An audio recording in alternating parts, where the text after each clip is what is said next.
Just not.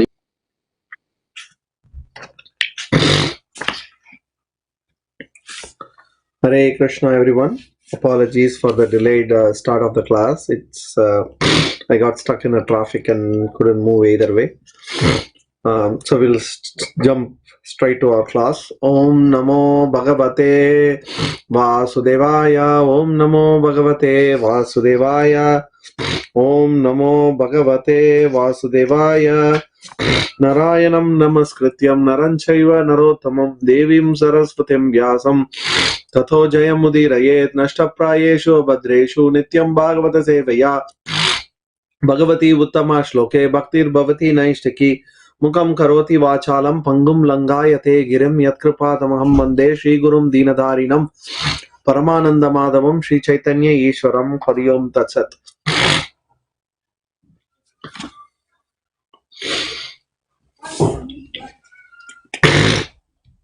So, as we all know, we are starting the second canto of Srimad Bhagavatam today. We have finished the first canto, and we saw last week the summary of all the 10 chapters of the second canto. So, from today, we will go deep into each of the topics. So, we are starting with chapter 1 of the second canto.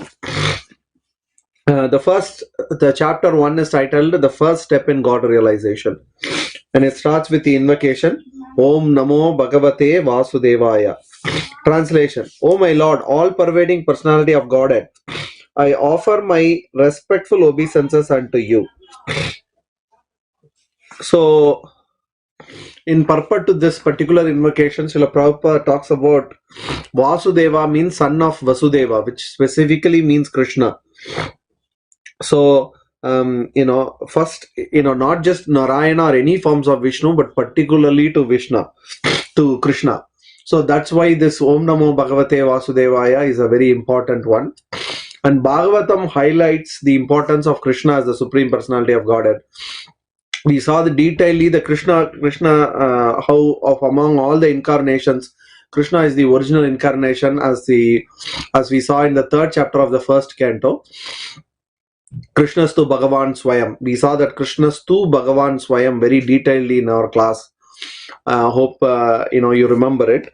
So the first canto of Srimad Bhagavatam, as Srila Prabhupada explains, the principles of creations are described, and the first canto may be called creation.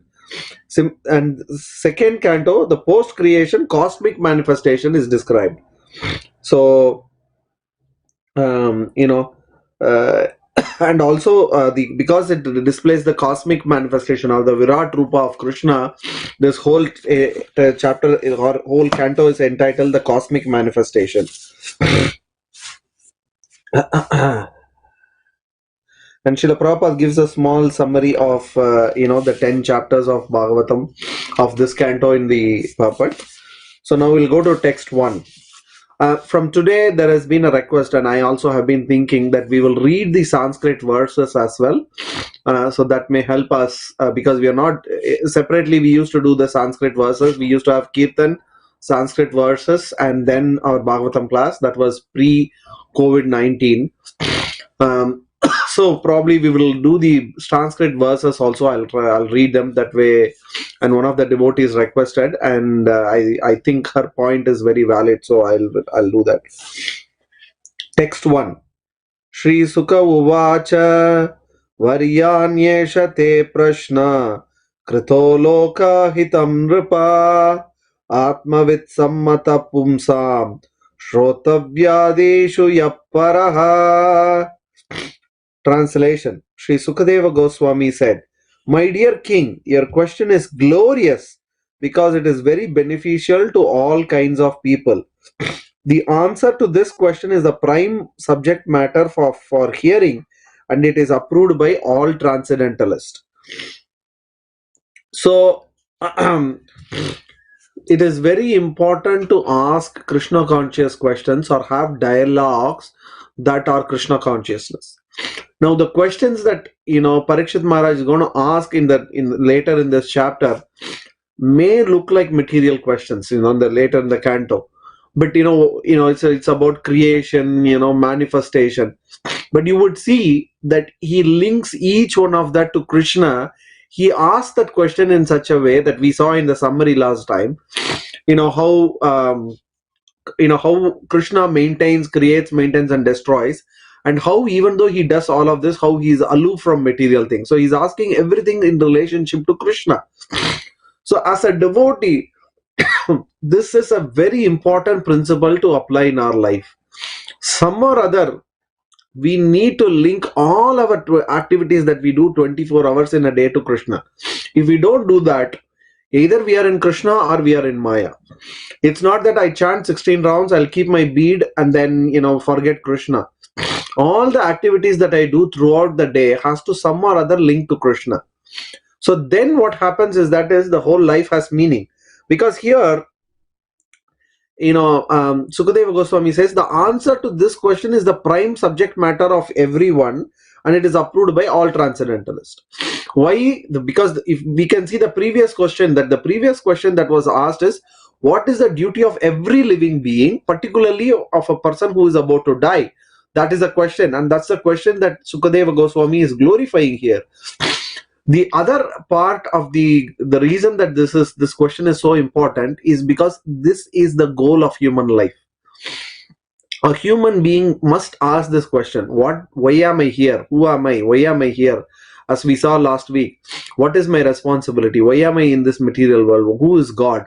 What is my... If these questions, these are all included in the question Parikshit Maharaj asked, because he asked that question, what is the supreme duty? The supreme duty is to understand all these things, apply it, and achieve the goal. So all Sambandha, Abhideya, Prayojana is included in his question. And Sukadeva Goswami is glorifying it because that should be the only pursuit of any human being. Particularly after becoming devotees, we need to be very conscious of this fact that when we discuss, when we discuss, it is related to Krishna, not, gossiping or talking nonsense. But then there many devotees ask me this question: Prabhu, what you are saying is too fanatical. I can't talk Bhagavatam all the time from morning to night when I meet another devotee. Not necessarily. We can talk various topics. We can, talk about politics. We can talk about, our work. We can talk about the COVID-19 situation. We can talk everything. But some or other, the center point has to be related to Krishna. How it is related to Krishna, how is it related to Krishna consciousness and your realizations. So there has to be some touch of Krishna there, right? If we don't do it, it's not that we will only discuss Bhagavatam, right? Then that's not practical. That would become too dry or too fanatical or too artificial. But at the same time, if we talk the other mundane topics, and if it is not related to Krishna, then it becomes not a prime matter subject of discussion, and it becomes a kind of gossip. So what we need to do is to find that right balance. Okay, we talk about other things to all people, but how are we focusing it? Is there at least a link in our mind that it is related to Krishna?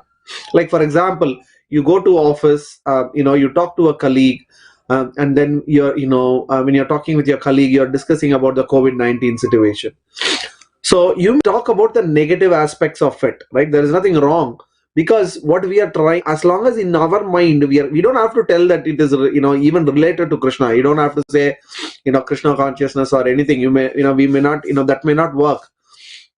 But, as long as we are clear in our mind, the topic that we are presenting is for the purpose of helping the other person to realize that this material world is not a fit place for a gentleman to live. That's what Bhakti Siddhanta Saraswati Thakur said. So as long as we have that in the mind, and that's one of our aims, in talking that topic, then we are linking it to Krishna. Because why? We want to help the other person realize that this is not a good material place to live. Even a small virus can, take, our control away. So like that, we can we can talk so many things, and we can keep some direct or indirect link to Krishna. So when we talk, particularly when we talk with people who are not devotees or who are new to Krishna consciousness, we need to be very clear. We need to give association, meaning we need to imprint our thought process into their mind. right? Taking association means taking their thought process into our mind. So that we do only with senior devotees. People who are more serious in Krishna conscious, we take association, and for others we give association. So as long as this is very clear in our mind, then some or other we can always link it back to the Lord. Any topic you take, because everything comes from Krishna. That's what we're going to see in chapter 2, that how everything is a manifestation, origin is from Krishna. So all the topics directly or indirectly can be linked to the Lord. So we need to be very clear of this, otherwise we are wasting our life. We'll see that in the next few verses. Text 2. Shrotabhyadini Rajendra Nrinam Santi Sahasrasaha Apasyatam Atmatattvam Griheshu Grihamedinam. Translation: those persons who are materially engrossed, being blind to the knowledge of the ultimate truth, have many subject matters for hearing in human society, O Emperor.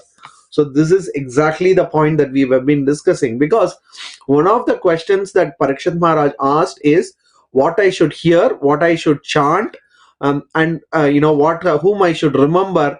And also he asked this question, what I should not think of, right? What I should avoid. So that was the question that he asked. That's a very important question, and hence this answer is being given by Sukadeva Goswami, that you should avoid the topics, that is what he's going to talk, because when Graha Medi, Prabhupada particularly talks about this Graha Medi. Graha Medi means one interest in spiritual life. Uh, uh, so the problem with the Graha Medi, Srila Prabhupada explains in the purport, is by nature they are envious, and because they are envious, two Graha Medis can never live together. There will always be problems. So Graha Medi means problems, right? As long as if we don't have a common center point, we will always end up being envious or having opposing views, and that will cause only friction among us. So again, this talks about a person who is blind to transcendental truth, right? So if we have Krishna in our heart all the time, directly or indirectly we will always link, right? Once we start that consciously, we try that process, what would happen is we will lose interest in topics that cannot help us be linked to Krishna. Because when we link everything to Krishna, it increases the taste of the discussion, of the activity that we are doing. So gradually what would happen is once we get that taste, then when we talk without Krishna, we will realize that it's so dry and it has no happiness in it, and so automatically we will stop doing it. But then until we have not realized the stage, then we will be in the Grahamedi stage of only talking about all nonsense, because there is some taste materially, but then it's a very drop of it's just an illusion of taste. It's not real taste. But once we link everything to Krishna, then once we get that happiness, then our realization will be very high. Text 3. Nidraya hriyate naktam vyavayena chavavayaha diva charte hayarajan kutumba baranena va. Translation: the lifetime of such an envious householder is passed at night, either in sleeping or in sex indulgence, and in daytime either in making money or maintaining family members. So you can see how people who, what this text says is either you are a devotee or a non-devotee. There is no in-between state, right? So this applies on a momentary basis as well. Every moment, either we are being a devotee or a non-devotee. Meaning, either we are doing activities that are related to Krishna, or we are engaging in either of these four activities. In the night, everybody engages in sleeping or in sex indulgence, and in the daytime they are engaged in making money and maintaining family members. So this family, as Prabhupada explains in the previous purport, some have their they do it only for themselves, some for their immediate family, some for the extended family, some for the community, some for the country, but still it is limited. right? And this activity, how much ever we do, can never satisfy them because by nature everybody has envy in the heart, and as long as there is envy in the heart, nobody can be happy. How much ever we do, it's not what we give it to a particular person. What we did not give to him or what we gave to others is what will make that person unhappy. That is the nature of enviousness. It's not what I get, it's what the other person is getting, and why is he getting it. It's not even why I am not getting it. Like, you give 100 rupees to somebody, 1,000 rupees to the next person. He it's not that he envy means he will not ask why I did not get $100,000. Rather, he will say why he got $1,000. That means that's a sign of enviousness. And envy is there for every living entity, right? The only is, for some people it is in a very extended form, some people it's in a very short form. In the sense, when somebody or I have seen people who are envious of their own family members. Husband and wife are envious of each other. In Kali Yuga, even that is happening. And somebody is envious of their neighbors, somebody is envious of the people from the other city, people are envious of people from other country. But there is envy always there in the heart. Envy based on skin color, so many kinds of enviousness are there. So when we are caught in this cycle of making money and satisfying the senses, there is no end to it, there is no real happiness into it, and it will only distract us from achieving the human purposes. Well, so he's first answering what not to do. He's saying don't indulge in activities that are not related to Krishna, that are related to the Grahamedi topics.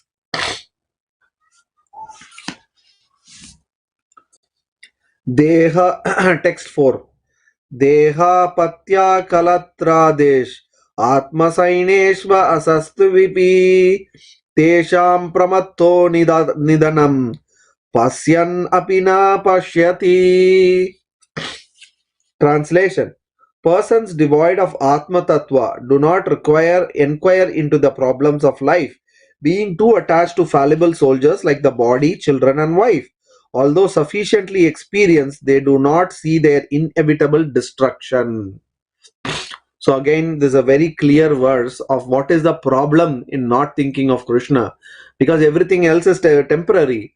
And people who are so much engrossed in material things, they do not ask into the main problems of life as to why there is death, why should I die, why should I get old. Srila Prabhupada says birth, death, old age, disease, these are the main problems. And the people are so much into their own sphere of life that they are not even realizing that they are going to die one day. So we saw this question asked by Yamadharmaraja to Yudhishthira Maharaj, what is the most wonderful thing?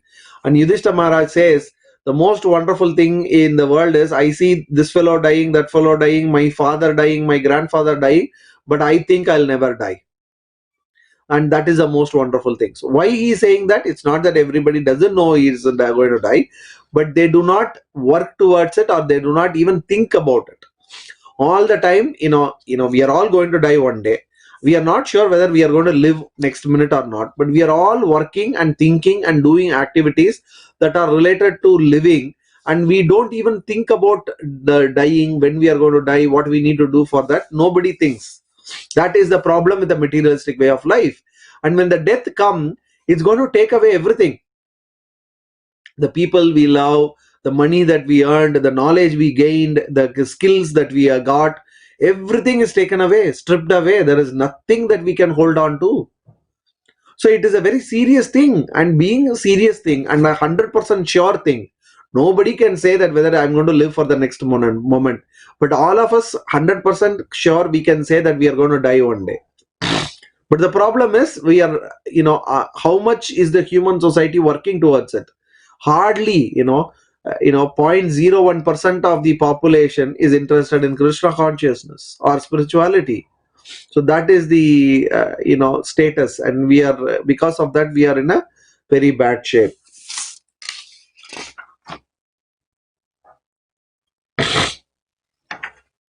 And Srila Prabhupada writes in the purport that not only that we are fallible, that even the people that we love, right? friends and children's and wives and relatives, all of them are infallible.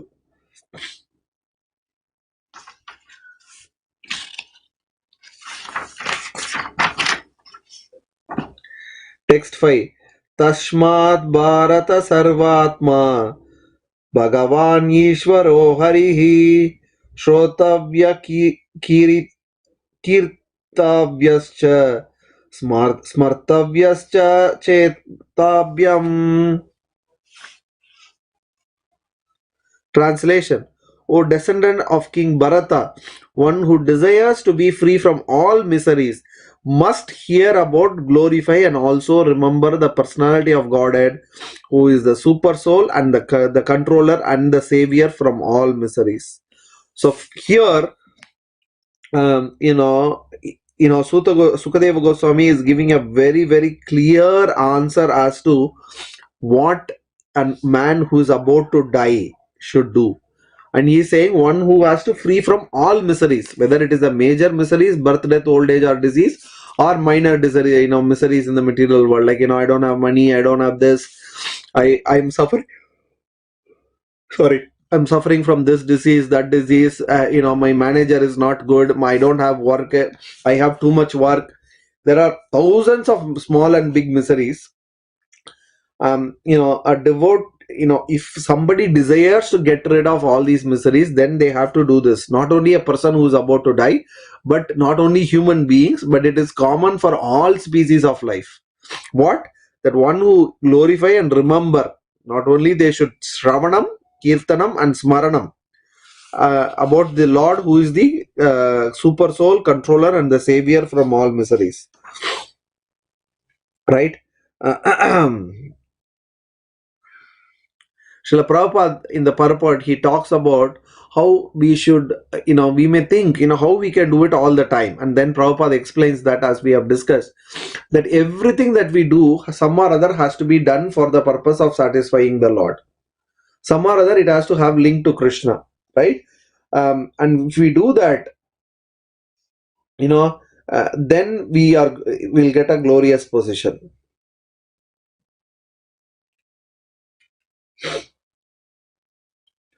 But Prabhupada explains, before we work for Krishna, we should know about Krishna. So he says that the first activity is to hearing about Krishna, understanding his glories, his acts and deeds, so that we can see how we can link all the activities to the Lord. So first step in devotional service is hearing and understanding, Sambandha Jnana. Only if we have Sambandha Jnana, then we can have Abhideya Prayojana, right? So first is to understand. Text 6. एतावान् संख्ययोगाभ्याम् स्वधर्मा परिनिष्ठया जन्मलाभपरपुंसाम् अन्ते नारायण स्मृतिः. Translation: the highest perfection of human life, achieved either by complete knowledge of matter and spirit, by the practice of mystic powers, or by the perfect discharge of occupational duty, is to remember the personality of Godhead at the end of life. So Parikshit, Sukadeva Goswami knows that all kinds of people or yogis are sitting in the in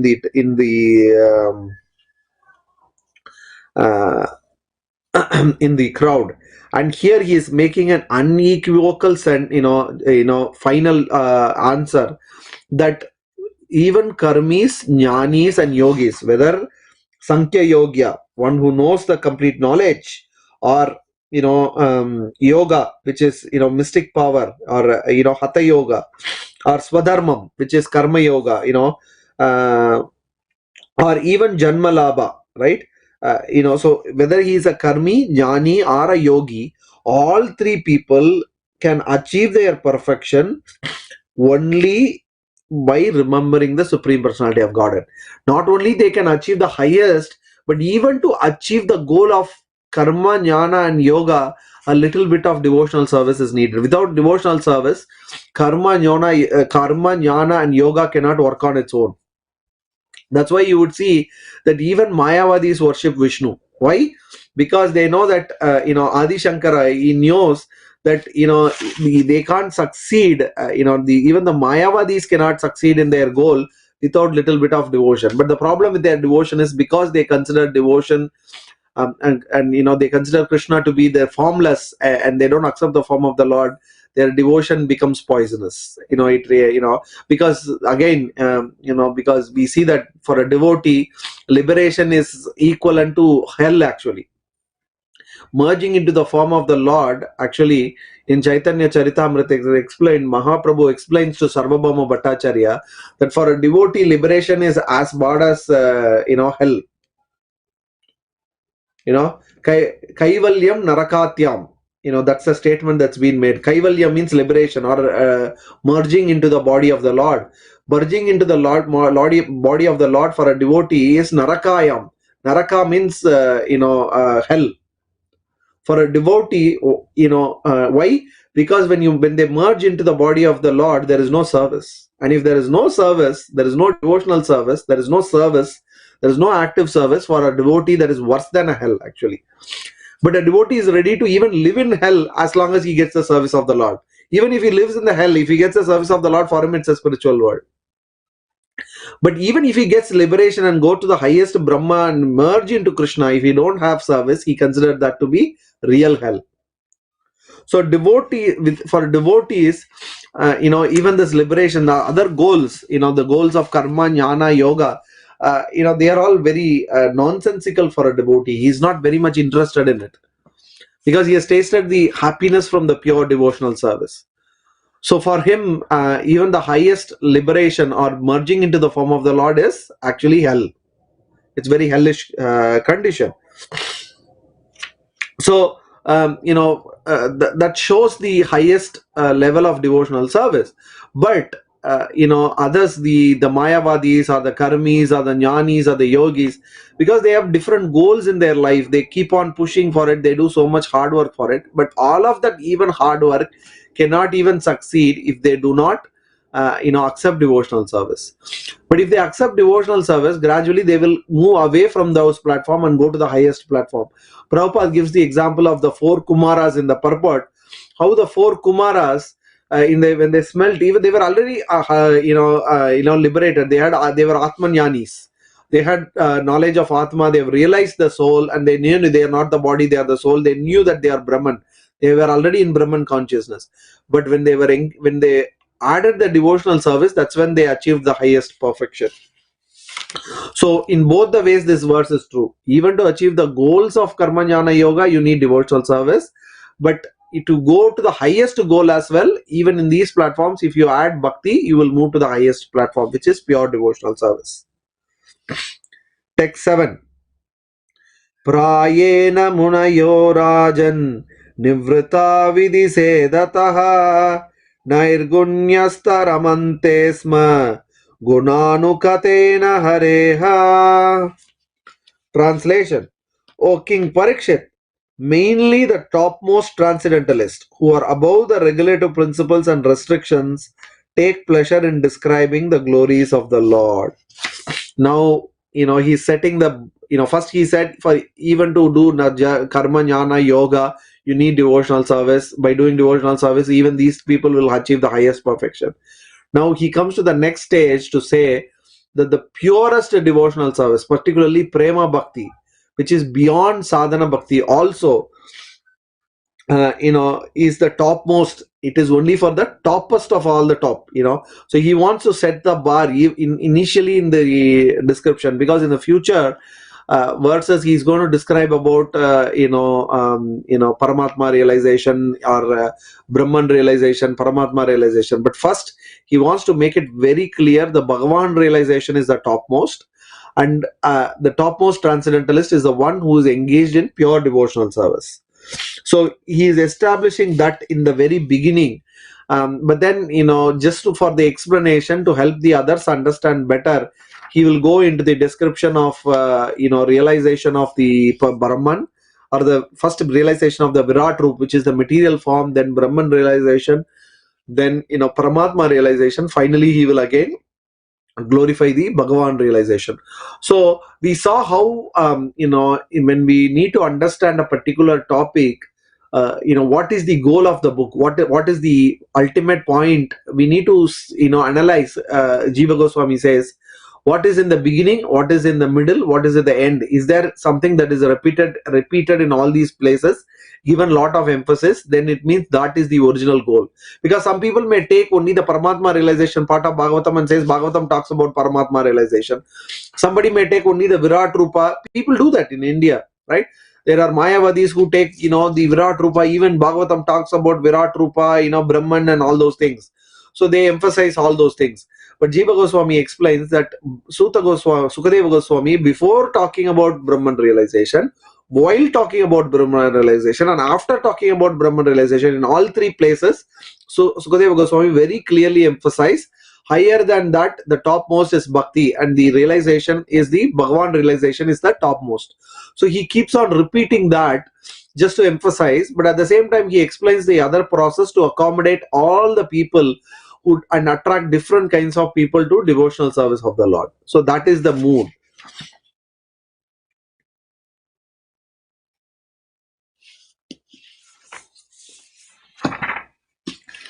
Text 8.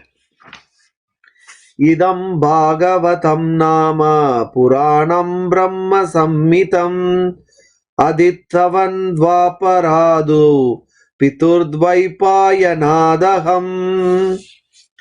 Translation.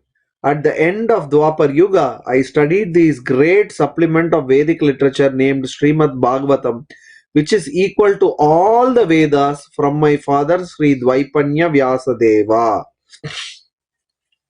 So now Sukadeva Goswami, who is the topmost transcendentalist. How do we know that he is the topmost transcendentalist? Because even though all the rishis, jnanis, yogis and everybody was there, only he was chosen to speak, and he was given the seat of honor, and everybody worshipped him, and everybody equally, without any this thing, accepted that he is the only person who is fit to answer.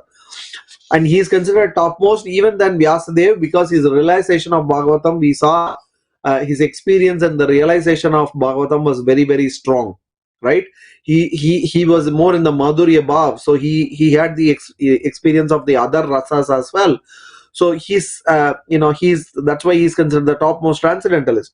And such topmost transcendentalist, who's beyond the jurisdiction of regulations, because we saw how he never used to wear a dress. He'll just walk like that, like Jada Bharata. He was completely beyond all the rules of Varna and Ashrama. Previous verse he said such transcendentalists are accepting, and here he is saying I learned it and enjoyed it after hearing from my father. So this clearly establishes that the topmost transcendentalist, who's Sukadeva Goswami, and for him, what is the topmost? Srimad Bhagavatam. So for the topmost transcendentalist, this is the topmost book. That means it is the topmost of all the books. There is no doubt about it. There is no question. And one who has understood Bhagavatam, one who has learnt Bhagavatam, for him nothing else is there to be known. Right? That's why he is saying it is equal to all the Vedas. Right? If we have understood Bhagavatam, we know all the Vedas. We have understood all the Vedas. And Srila Prabhupada very clearly explains the other important point, that Srimad Bhagavatam is not something like a textbook, like anatomy or something that you can go buy a book, learn, and even that you need to go to a college and study under a person who has practiced it. Similarly, he explains in the purport that, even though he was a great transcendentalist, still he learnt it. Even though he was completely detached, he was given promise before he was born by Lord Krishna himself that Maya will not touch him. Still, he surrendered and learned Srimad Bhagavatam from his father, who was Daipanya Vyasa. So similarly, we can't say, oh, I am a great devotee, I know everything, I don't have to listen to Bhagavatam. That means, we are nowhere. We have not even taken first step. If a pure person like Sukadeva Goswami has to accept a spiritual master, surrender and learn Bhagavatam, then we can all understand what position we are in. We may know Sanskrit, we may know this, that, but ultimately we need to surrender to a pure devotee and hear and understand Bhagavatam from such a pure devotee. This is very important.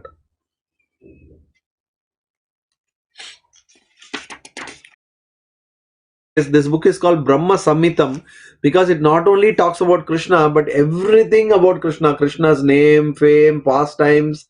Not only that, but it also talks about the devotees of the Lord. So it includes all the topics of Brahman, Krishna, Radharani, devotees, everything is included in this book. And that's why it is the summum bonum of everything, Brahma Samhitam, right? Uh, because it is a sound representation of the Krishna in his full form, in his full manifestation.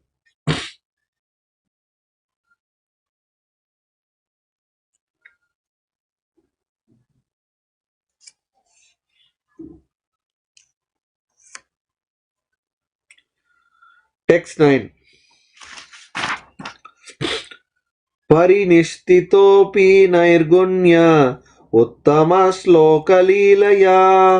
गृहता चेता राजऋषे आख्यानां यद् aditvavan. Translation. O saintly king, I was certainly situated perfectly in transcendence, yet I was still attracted by the delineation of the pastimes of the Lord, who is described by enlightened verses. So, here Sukadeva Goswami is talking about his own experience that even after achieving self-realization, how he was attracted to Srimad Bhagavatam and discussing Srimad Bhagavatam because it's an activity of devotional service. So Srila Prabhupada writes in the purport that by the grace of the Lord, by the mercy of the Lord and a devotee, even a Mayavadi can be converted into a transcendental devotee. Um, you know, uh,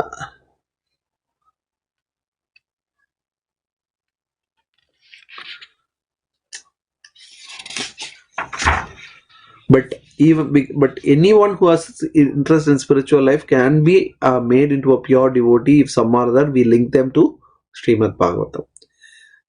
We see a lot of people interested in spiritual life, but they follow different things. Some or other, if we can link them and make them take a book of Bhagavatam or bring them to a class for Srimad Bhagavatam and link them in some way to Srimad Bhagavatam, definitely all those people will become devotees. And that's why Srila Prabhupada emphasized so much on book distribution.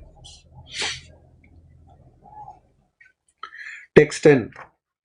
Tad aham te abhidashyami mahapaurushiko bhavan yashya shraddha datam asu syan mukunde matisati. Translation. That very Srimad Bhagavatam I shall recite before you because you are the most sincere devotee of Lord Krishna.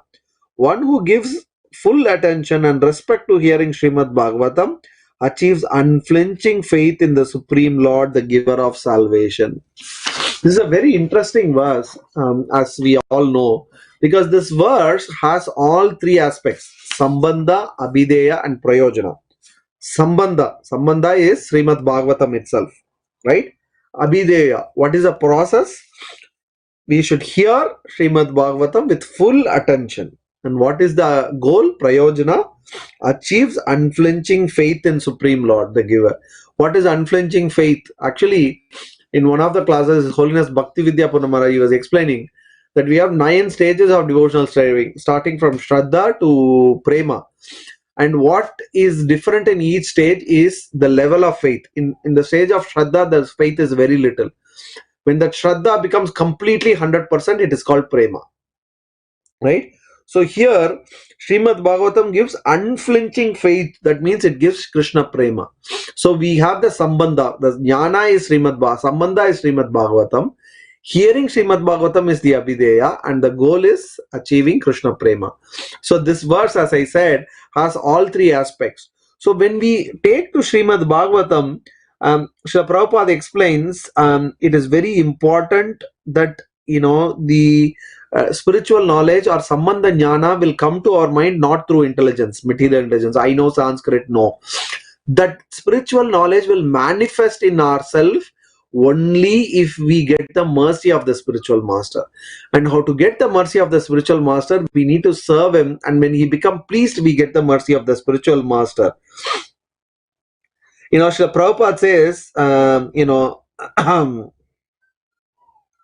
it's not like a magical process, like he takes a wand, you go and he puts on your head and then the magic goes inside. No, but he speaks, he gives instructions, and he talks topic related to Krishna, and that is his mercy. That's how he expresses his mercy. And when we hear that from a pure devotee, Srimad Bhagavatam, by hearing, we receive that mercy and the faith starts to increase in the heart. So that is the process. That's the abhideya. So it has to be done in a submissive mood with a service attitude, right? We see that in Bhagavatam. Here, it is very clearly explained that he is very sincere devotee of Lord Krishna. So the sincerity is very important in spiritual life. Without sincerity, because we need to, what is sincerity is a true desire to achieve that goal, true desire to achieve Krishna, true desire to become a servant of the Lord. If we have this true desire, then Krishna will send the spiritual master, and through the spiritual master, he will give us the mercy. We saw how this happened in the case of Dhruva, Prahlad. They were very small kids. But even when they were so small, Krishna sent a spiritual master because their desire was so strong. Dhruva's craze, he wanted to see Krishna, even though it was for a material purpose, but his sincere was to see Krishna was super sincere. Some or other he wanted to see Vishnu. What he wanted to ask to Vishnu was different, but his desire to see Krishna was so strong. Vishnu was so strong. That's why Krishna sent Narada Muni to him. Right?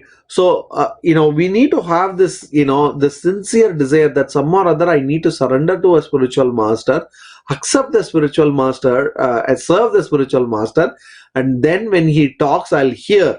When these three processes are done, these are the abhideya, then sambandha turns the knowledge that we have, which is more like a, knowledge, it will turn into realization, meaning we will realize the knowledge, then we will achieve the goal, right? Realization is the fructification process. What is the whole goal of a tree? The whole goal of a tree is its fruit. Similarly, sambandha has to be realized. I'm not the body, I'm the soul. We all know it, but we have not realized it. Somebody slaps us, we feel the pain.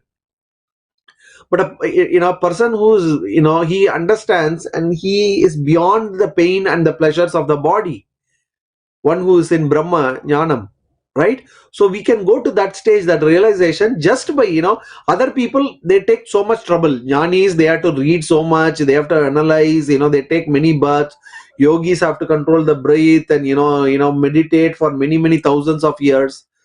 For us, simply by serving the spiritual master who is a pure devotee and hearing by him, all of this is achieved, right? So that is the glory.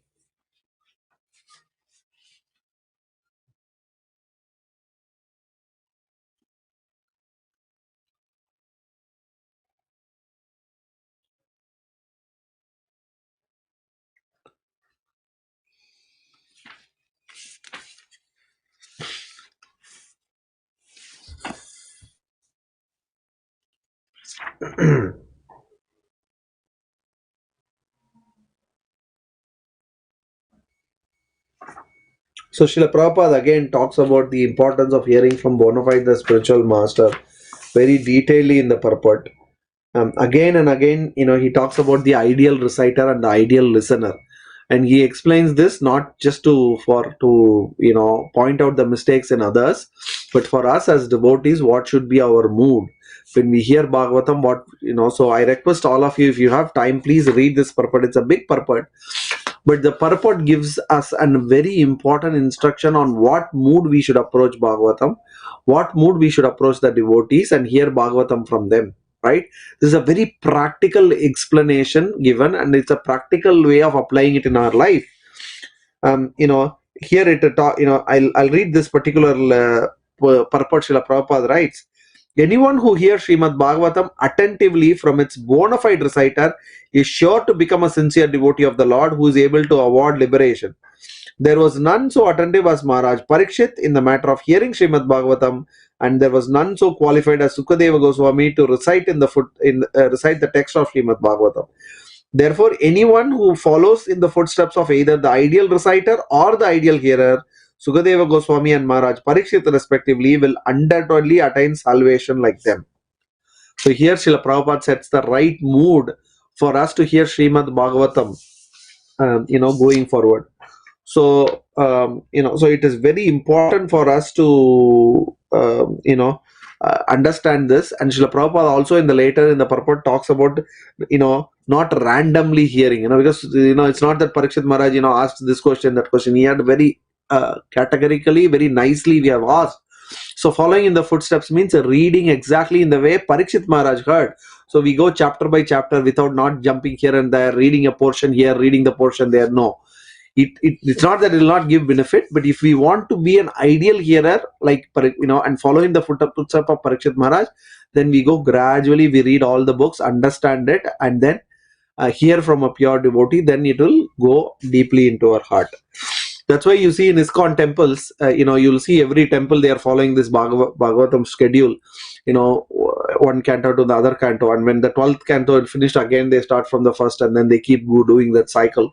So it's very important to go gradually and learn it. So this is 11 o'clock. So I know we started a little late, but I'll finish the class here today. Next week, definitely we'll start in time, on schedule, and finish it in time. Apologies again for the delay from my side. So we'll finish the class here. Grindaraj Srimad Bhagavatam ki jai, Srila Prabhupada ki jai, Srila Gurudev ki jai, Gaura Premanande Hari Hari Bol.